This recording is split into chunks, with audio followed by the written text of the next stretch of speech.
विधानसभा के उपाध्यक्ष श्री रणवीर गंगवा ने कहा कि अनगिनत ज्ञात और अज्ञात शहीदों के बलिदान से देश को आजादी मिली है। युवा पीढ़ी को अपने इतिहास को कभी नहीं भूलना चाहिए। तिरंगा यात्रा और हर घर तिरंगा अभियान युवाओं के लिए प्रेरणादायक है। इससे राष्ट्रीय प्रेम की भावना प्रबल होगी। श्री गंगवा सोमवार देर शाम स्थानीय राजकीय मॉडल संस्कृति स्कूल में विद्यार्थियों द्वारा आयोजित तिरंगा यात्रा को झंडी दिखाकर रवाना करने के दौरान अपना संदेश दे रहे थे। उन्होंने कहा कि तिरंगा यात्रा और हर घर तिरंगा अभियान के माध्यम से देश भर में अमर शहीदों को श्रद्धांजलि अर्पित की जा रही है। उन्होंने कहा कि हमें अपने इतिहास को याद रखना चाहिए। इतिहास से हमें मालूम होता है कि देश को आज़ादी खैरात में नहीं बल्कि बहुत बड़ी कुर्बानी देकर मिली है। देश की आज़ादी के लिए भगत सिंह, राजगुरु और सुखदेव हंसते हंसते फांसी के फंदे पर चढ़ गए। उन्होंने कहा कि जब से केंद्र में श्री नरेंद्र मोदी के नेतृत्व में सरकार बनी है, तब से जन जन में राष्ट्रीयता की भावना को और अधिक प्रबल किया जा रहा है। उन्होंने कहा कि हमारे देश सबसे पहले हैं और बाकी सब कुछ बाद में। प्रधानमंत्री श्री मोदी के आह्वान पर ही प्रदेश में श्री मुख्यमंत्री नायब सिंह के नेतृत्व में हर गांव, ब्लॉक स्तर पर तिरंगा यात्राएं निकाली जा रही हैं। कार्यक्रम के दौरान श्री गंगवा ने विद्यार्थियों को राष्ट्रीय ध्वज के सम्मान की शपथ भी दिलाई और उसके माध्यम से कहा कि यह हमारे देश की आन बान और शान है। हम इसको कभी भी किसी भी कीमत पर झुकने नहीं देंगे। उन्होंने स्कूल में राष्ट्रीय ध्वज को लेकर एक प्रदर्शनी भी लगाई, जिसमें दर्शाया गया कि किस प्रकार से राष्ट्रीय ध्वज ने अपना अंतिम स्वरूप लिया। श्री गंगवा तिरंगा यात्रा में शामिल हुए और विद्यार्थियों को राष्ट्रीय की भावना को प्रबल किया। तिरंगा यात्रा शहर के मुख्य मार्गों से होते हुए स्कूल परिसर में संपन्न हुई, जिसमें स्कूल की एनसीसी विंग भी शामिल रही। इस दौरान एडीसी हर्षित कुमार, डीईओ नरेश मेहता, बीईओ शिव कुमार, प्राचार्य सविता घनगस सहित अनेक स्टाफ के सदस्य मौजूद रहे।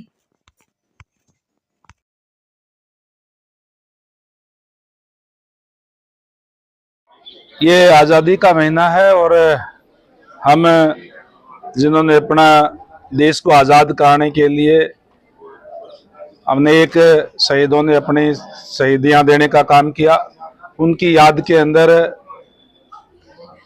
माननीय हमारे देश के प्रधानमंत्री आदरणीय नरेंद्र भाई मोदी जी के आदेशानुसार और जो हरियाणा सरकार ने भी फैसला लिया आदरणीय नायब सैनी जी ने, और हम हर साल 11, 12, 13, 14 लगातार 4 दिन जो है इस हर घर तिरंगा की मुहिम चलाने का काम करते हैं। आज उसी के तहत भिवानी आया हूं और यहाँ जो बच्चे तिरंगा हाथ में झंडा लेकर के ये यात्रा लेकर के जाएंगे और एक तरीके से हर घर तिरंगा की अलख जगाने का काम हमारे बच्चे भी, हमारे युवा भी सारे करने का काम करते हैं। और ये मुहिम गांव स्तर तक, शहर से लेकर के गांव स्तर तक हर जगह इन दिनों में चलाई जा रही है, ताकि हमारे आने वाली पीढ़ी इस बात को याद रखे कि किस कीमत पर हमें आज़ादी मिली है। क्योंकि आने वाली पीढ़ी की जिम्मेदारी है कि जो आज़ादी हमें बहुत लंबे संघर्ष के बाद बहुत कुर्बानियां दे करके मिली है, उसको सहेज के रखे और अपने देश के प्रति, राष्ट्र के प्रति, जिस तरीके से हमारे देश के यशस्वी प्रधानमंत्री आदरणीय नरेंद्र भाई मोदी जी कहते हैं कि राष्ट्र प्रथम, सबसे पहले मेरा राष्ट्र है, उसके बाद में जो है हम हैं। तो इसी भावना को जगाने के लिए लोगों के अंदर ये यात्रा चल रही है लगातार, और इस यात्रा के अंदर शामिल होने के लिए आज मैं आया हूं। कांग्रेस पार्टी यात्रा निकाल रही है, तिरंगा यात्रा थोड़ी निकाल रही है वो हाँ, तिरंगा में मुझे हैरानी है इस बात की कि आज जो कांग्रेस के लोग हैं वो कह रहे हैं कि हम हिसाब मांग रहे हैं। भारतीय जनता पार्टी की सरकार बनने से पहले लगातार 10 साल तक कांग्रेस की सरकार भूपेंद्र सिंह हुड्डा जी के नेतृत्व में रही। हमारा हिसाब तो बड़ा क्लियर है। हमने हमारी सरकार बनने के बाद में ट्रांसपेरेंसी के आधार पर नौकरियां देने का काम किया, समान विकास करवाने का काम किया, किसी के साथ भेदभाव नहीं किया और विकास जो है ट्रांसपेरेंसी के हिसाब से करवाने का काम किया। जहां तक कांग्रेस पार्टी की बात है, कांग्रेस पार्टी आपके माध्यम से मैं जो भूपेंद्र सिंह हुड्डा जी के नेतृत्व में 10 साल तक जिस तरीके से घोटाले हुए लेने का काम वो करे, उनके समय में वो हिसाब दे, इस बात का काम किया। नौकरी के रेट तय थे और केवल या तो पॉलिटिकल सिफारिश से नौकरी मिलती थी या पैसे से मिलती थी। और विशेषकर जो गरीब लोग हैं, चाहे एससी के हैं चाहे बीसी के लोग हैं, उनको तो जब कोई भी वैकेंसी निकली थी तो कुछ एक भर करके फिर एक नीचे छोटी सी लाइन लिख देते थे कि योग्य उम्मीदवार ना मिलने के कारण ये पद रिक्त छोड़े जाते हैं। इस बात का हिसाब देने का काम करें कि आपने किस तरीके से युवाओं को अयोग्य घोषित करने का काम किया, जिनके पास पॉलिटिकल सिफारिश नहीं थी या पैसा नहीं था, उसका हिसाब देने का काम करें। इस बात का भी हिसाब देने का काम करें कि उनके राज्य के अंदर किस तरीके से, चाहे वो मिर्चपुर कांड हो, चाहे गुहाना कांड हो, चाहे डावड़ा कांड हो और चाहे बघाना कांड हो, किस तरीके से गरीब लोगों के ऊपर अत्याचार करने का काम उनके राज्य के अंदर हुआ। और उस समय लोगों को गांव छोड़ने तक मजबूर होना पड़ा। मिर्चपुर के लोग हिसार में आकर के बैठे और हमने तो उनको वहां सिरसा रोड पे कॉलोनी बना करके सरकार की तरफ से प्लॉट दे करके बसाने का काम किया है।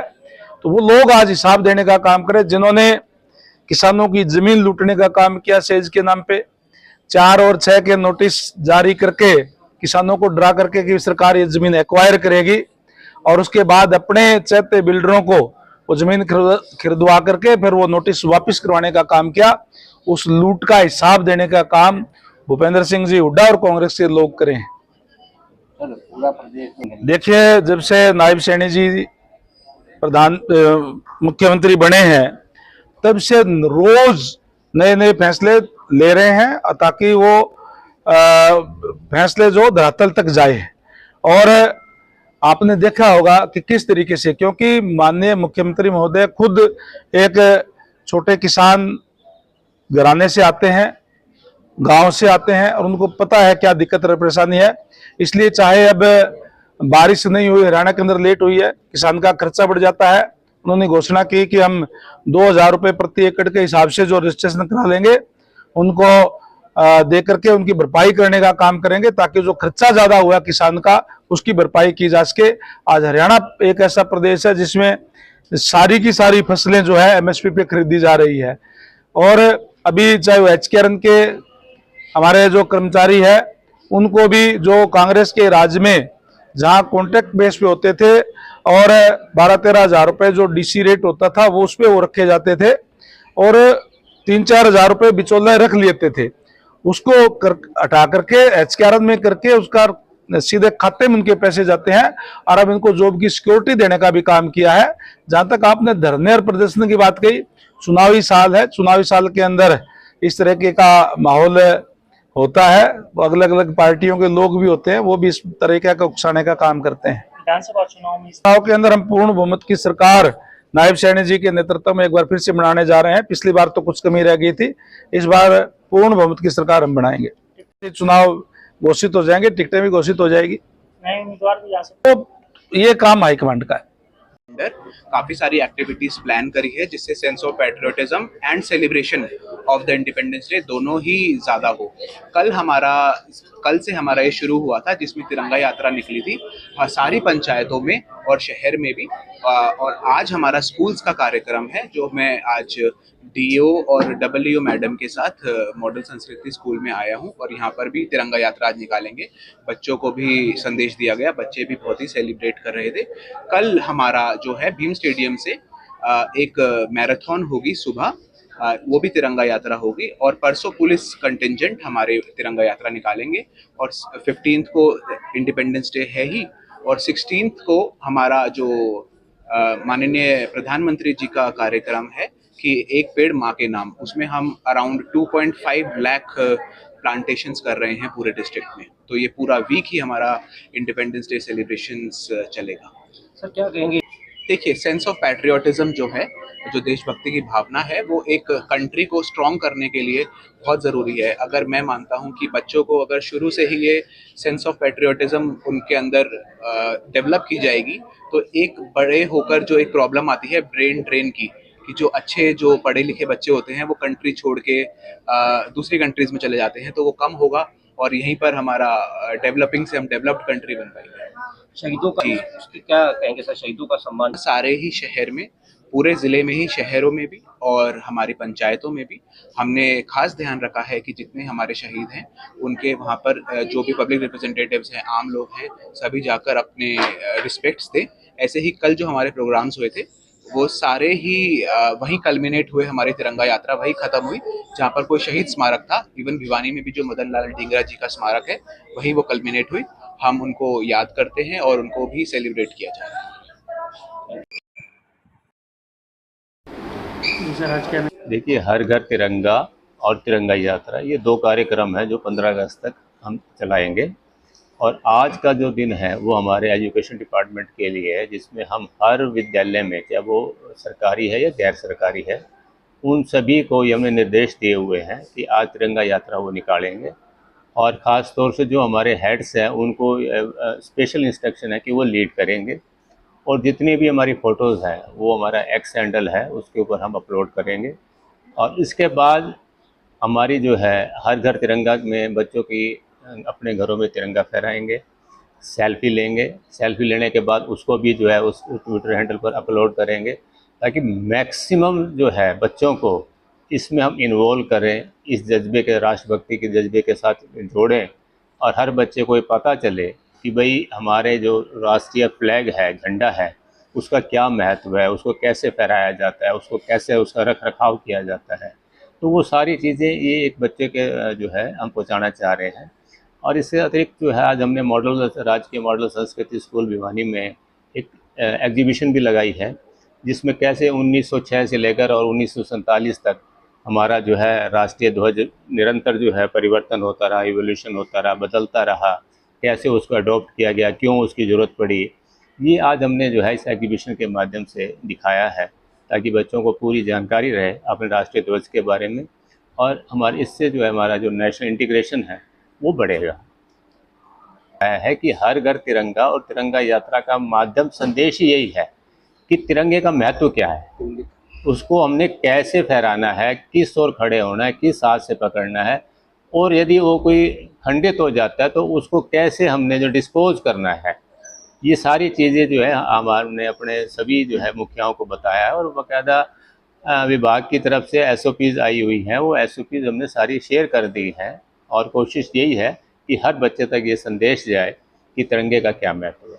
आज हमारे जो माननीय डिप्टी स्पीकर थे श्री रणवीर गंगवा जी, उनका पहले सुबह का प्रोग्राम था, वो अब शाम 5 बजे का है। वो कार्यक्रम हमने भीम स्टेडियम में शिफ्ट किया है। और फ़िलहाल जो है हमारे ADC महोदय अभी आने वाले हैं, उनकी तरफ से जो हम ये प्लान, सुबह का जो कार्यक्रम है वो माननीय जो है जिला अतिरिक्त उपायुक्त महोदय की अगुवाई में किया गया। और उनके द्वारा ये जो फ्लैग ऑफ किया गया कि बच्चे जो है ये तिरंगा यात्रा के माध्यम से जन जन को संदेश दें कि उनका क्या मतलब जो है रोल है और समाज को कैसे उसके साथ वो जोड़ सकते हैं। तो ऐसा है कि हरियाणा सरकार की वन टाइम स्कीम है ऐसे बच्चों के लिए, और जिसमें हमारे भिवानी से जो है 39 बच्चे आज पंचकुला गए हुए हैं। माननीय मुख्यमंत्री के कार्यक्रम है परेड ग्राउंड पंचकुला में, और उसमें 2 बच्चे हमारे स्टेट मेरिट के हैं। टोटल 20 बच्चे हैं हरियाणा में, जिसमें 2 हमारे भिवानी के हैं। बाकी 37 बच्चे जो है हमारे 90% प्लस वाले बच्चे हैं। तो उन सभी को 1,11,000 के चेक जो है आज वितरित किए जाएंगे माननीय मुख्यमंत्री के द्वारा। और हमारे खुशी की बात है कि सभी हमारे जो बच्चे और उनके अभिभावक जो है वो वहाँ पर गए हुए हैं। तो एक पर्टिकुलर ओकेज़न है हमारा स्वतंत्रता दिवस का, और इसमें तो हमारे विशेष जो है ये त्यौहार सा ही होता है। त्यौहार को मतलब बरकरार रखने के लिए तो ये तो कार्यक्रम है ही है, लेकिन जितने भी हमारे PGTs हैं हिस्ट्री के, उनको ये बताया गया है कि वो लगातार जो है तिरंगे के बारे में या अपने स्कूलों में इस चीज़ों को डिस्प्ले करें कि कैसे तिरंगे की SOP है, कैसे उसका पालन किया जाता है, कैसे उसका सम्मान किया जाता है, कैसे उसके जो है डिस्पोज किया जाए, सब चीज़ों के बारे में हमने इनको बोल दिया है। बिल्कुल, वो आज हमने जो हमारा स्लोगन भी जय हिंद का ही है। आपने देखा होगा स्टेज पे जो है हमने जय हिंद ही स्लोगन रखा हुआ है, और सभी स्टाफ वाले भी आज से, और बच्चे भी जो है, मैंने जैसे अभी यहाँ मेरी बात हुई है, सभी जय हिंद के संबोधन से बात कर रहे हैं, और ये धीरे धीरे जो है शुरू किया पूरे जाए। हरियाणा में ये चीज़ देखने बिल्कुल बिल्कुल, सब पूरे हरियाणा में जो है बच्चों को जो है इस बात के लिए प्रेरित किया जा रहा है कि वो गुड मॉर्निंग या नमस्ते की जगह जय हिंद ही कहें।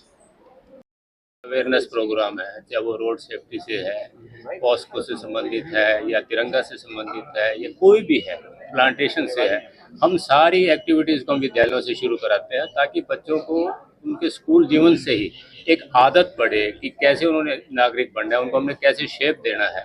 तो आज जो स्पेशल ओकेजन है वो हर घर तिरंगा का है, और उसमें तिरंगा यात्रा के से हम आगाज़ कर रहे हैं, और तिरंगा यात्रा के बाद ये जितने भी बच्चे हैं अपने अपने घरों में ये फ्लैग होस्टिंग करेंगे। हमारे इस विद्यालय से, राजकीय सांस्कृतिक मॉडल विद्यालय से, हमारे हर घर तिरंगा की यात्रा का शुभारंभ किया जा रहा है, जिसकी अध्यक्षता जो है हमारे माननीय अतिरिक्त महोदय श्री हर्षित कुमार जी कर रहे हैं। और सभी बच्चों को, लगभग 500-700 बच्चे हैं, एनसीसी स्काउट गाइड के भी बच्चे हैं, उन सब बच्चों को जो है हमने झंडे के महत्व के बारे में बताया। हर बच्चों को इसीलिए इस रैली में का मुख्य उद्देश्य यही है कि जन जन को इस झंडे की महत्वता का पता चले, और उनके मन में जो है एक राष्ट्रभक्ति की जो भावना है बच्चों के अंदर, जो कहीं मोबाइल में खो के रह गई है, वो बाहर आए और अपने जड़ों से जुड़े, हमारे देश की स्वाधीनता से जुड़े, स्वतंत्रता से जुड़े। इसलिए जो है ये अभियान जारी किया गया, जो कि 15 अगस्त तक चलेगा। और प्रत्येक विद्यालय के अंदर, चाहे वो प्राइमरी विद्यालय हो, चाहे वो सेकेंडरी विद्यालय हो, सभी विद्यालयों में जो है कल से ही, बल्कि बहुत सारे विद्यालयों तो कल ही जो है रैली निकाली, जागरूकता रैली और झंडा रैली निकाली। आज भी वो बहुत सारे कंपटीशन विद्यालय के अंदर कर रहे हैं, और इस तरह से 15 अगस्त तक इसको एक उत्साह और एक उत्सव की तरह मनाया जाएगा और मनाया जा रहा है। और हमें दिल से बहुत खुश है कि हमारे देश में एक परिवर्तनशील लहर चली हुई है कि इस झंडे से जो हमारे अंदर जो जज्बा है, आज़ादी का जज्बा, वो पुनः जो है हमारे नवयुवकों के अंदर, क्योंकि आज जैसे यूथ दिवस है, उसमें ये बहुत बड़ी नवयुवकों की जो एक जिम्मेदारी है कि हमारी जो बहुत लोगों ने बलिदान देके जो आज़ादी हमें प्राप्त कराई है, एक हमारे, तो उस आज़ादी की अहमियत को बरकरार रखें, स्वतंत्रता की को बरकरार रखें, इस झंडे की महत्वपूर्णता को बरकरार रखें, इसलिए ये रैली निकाली गई। अभी हम यहाँ से शुरू करके और अपना हांसी गेट से होते हुए, और जो मदन लाल ढींगरा जी जो हमारे शहीदी पार्क है, वहाँ पे मतलब ज्योति जलाकर फिर पुनः इसको विद्यालय तक लेकर आए।